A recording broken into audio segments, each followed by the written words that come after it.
Welcome to the Grow You Girl channel. Sherry here. And this week, not only are we coming to you now on Monday mornings, we are going to be bringing you a Wednesday Grow With Me Live that we will be doing Wednesdays at Mountain Time, most Wednesdays, we like to say.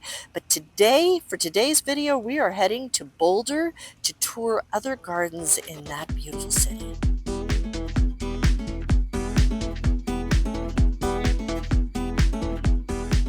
Sometimes we just need to get out of our own gardens and go look around a bit at other gardens. And today we're heading into Boulder, Colorado, one of my favorite places and someplace that I have lived just outside of for the last 40 years.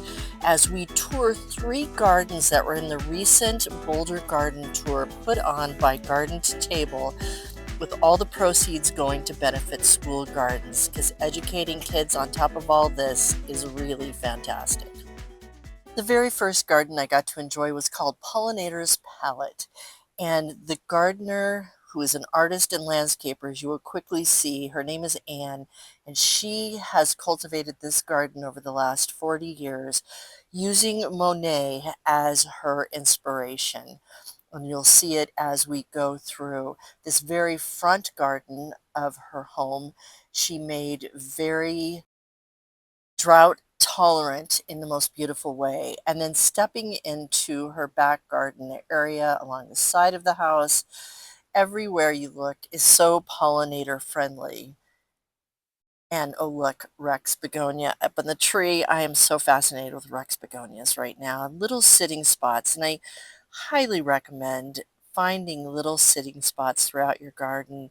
The hydrangeas were amazing. Again, just a pollinator's delight. She even took a bathtub and made something out of it. Look at this amazing poppy. We were not the only ones viewing the garden. Beautiful little shed. And then again, just so many trees. She has an apple tree that is 40 years, or excuse me, 50 years old, I believe. Taking us into our next tour, the next property, which is called the Living Canvas. And oh my, from the home itself, which they opened wide to guests, to all the different water features and plantings around the home. I mean, this is their driveway, and just the attention to details. You can see that so many different varieties. Oh, look at this smoke bush, is so beautiful. But the trees that really gave such shade opportunities to this different parts of the property.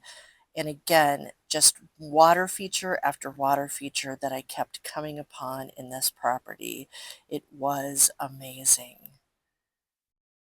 Just walking through, looking at one trail after another, and very zen. Oh, it made you want to just sit and meditate for hours.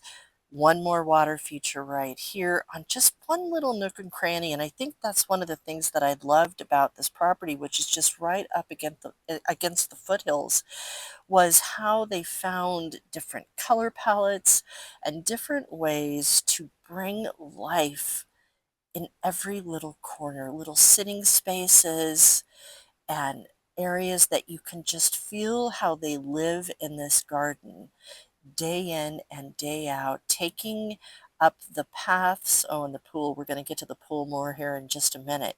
But I took all these little paths that just took me through beautiful different plantings from these gorgeous roses, that the smell of the rose right here, the rose and the lavender on the other side of the path, was amazing. There's their beautiful home, which again, like I said, they had opened it up to visitors. I'm not going to take you inside the home because there's so much to see in the garden, but look at this. There's a tree house to the left up here, and just this path that I was able to walk on, looking up at the foothills.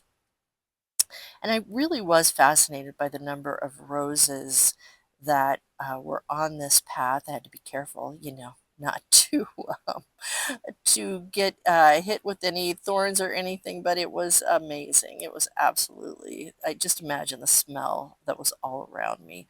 With, again, roses and lavender. It definitely seemed to be the theme of this path that went all along the back side of their home. Again, with the foothills right there to look at. Simply amazing. Every time I turned my head, I felt like I saw something that just really opened my heart up to say, could I do that in my yard? Look at, there's a tree house. Sorry, I got to that little quickly there. Uh, Kept on walking to see what else I could find in this beautiful, beautiful landscape. And it didn't take me long. What I learned is that this was actually a concrete wall that was built by a neighbor, and the homeowner here decided to, and amazing gardener decided to bring it to life, not to just have this concrete wall, but to give it color and life. Again, another sitting spot. What a unique table and chairs. Just walking through, you really feel like you're walking through the forest, but take note of this wall and how she put, I believe it was abalone shells, that making drawings and different pieces of art. And that wasn't enough. She actually made a room out of this wall area, and I didn't mention it, but the gardener here, her name is Rebecca, and I just have so many accolades to her for what she did just to create this little secret garden in here. Little pond, once again, another water feature, but just imagine being able to walk into some place within your garden that was just felt like it was just you. And she had little sayings along the wall that you could tell just like there was a positive vibe. That's what I want to say in this area. Not only were there beautiful plantings along with it, but just the vibes and the chemistry of those vibes, that how they made you feel, right? How does your garden make you feel? One more water feature before I take you to my favorite water feature of all in this garden. And look at that. Just look, oh, little angel sitting, a little cherub at the end of that water feature. But let me take you to what I thought was the ultimate in this garden. Something that I've wanted in my garden for years and years. And look at that pool. It actually had, you can't see it that much in this, but the tiles had gold in them, which just shimmered in the sunlight. Just imagine, right off of their grand room there was this beautiful, magnificent pool. And then last but not least, they did not forget about their garden, their vegetable garden, or unique fencing to keep the deer out.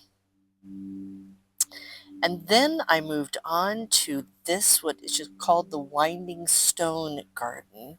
And sure enough, as to its name, it had a winding path along what was a hill, obviously, in the garden, but they just made it another space in their garden, just like the previous did. Look at those blueberries. I was jealous of those blueberries. They must have incredibly acidic dirt in order to get those, and just so many beautiful plantings with the heuchera and the bromella, and oh, just loved all of it. But the real thing of this garden was the water features. Also, more water features, right? Really made me want to come home and do more water features. But look at this one, and then from there, again, almost like there's different room, not almost, there is different rooms in this garden. Very zen also, and how they work together, the homeowners work together with their mason to just create so many different beautiful spaces in this garden that were just, one would wish they could spend more time here, but we had to move on to the Harvest Heritage Garden, where I actually was volunteering some time for this organization. So I stayed here for the remainder of the day, which I enjoyed meeting the homeowners and learning more about this garden. Look at their vegetable garden. We will do that first, which in the very back of it, they have raspberries, which the homeowner said, oh my gosh, more raspberries than they could ever eat. But yeah, what a just a lovely space to garden, and they've got it again, in this area, we're zone 6A, and I can't remember if I said this before, but this area is known as a banana belt, which I had never heard of before. And it was really one of my favorite discoveries in this garden that to learn that there was this special microclimate here in Boulder because of the south-facing slopes protected by the foothills, and they just have a little extra sunshine and warmer growing conditions, so they're able to grow this orchard. What really amazed me were I had no apples on my apple tree this year. They had tons of apples on all of their trees. In fact, they have over 60 fruit trees on this property, 3 acres that they have their orchard on. And it goes on and on, the water feature, which all comes from the Silver Lake ditch, which comes from the Boulder Creek, and it runs throughout their property. Now, he said it's only running right now because we are in the middle of a drought here in Colorado. It's only running right now for a short time, and it will, unless we get more moisture into the state, it will not run all summer along the ditch there. But isn't that just beautiful? And you can see their neighbors have grapevines, again, that whole banana belt idea and ability to grow from pears and peaches, and look at all those trees. Just absolutely amazing. And Mike and Susan, the homeowners, were just absolutely delightful and shared so much of the history of this property that they have been able to enjoy and live in for the last 40 years. From the Boulder Flatirons to these actually 4 welcoming gardens, I was reminded that beauty grows wherever we care for it. Because when we grow gardens with intention, belief, and love, we grow ourselves too. Thanks for growing with us, and we will see you next time. And in the meantime, be sure to like, comment, let us know what really resonated for you in this video, and then of course be sure to subscribe at no cost to you and be updated when we have new videos up to play.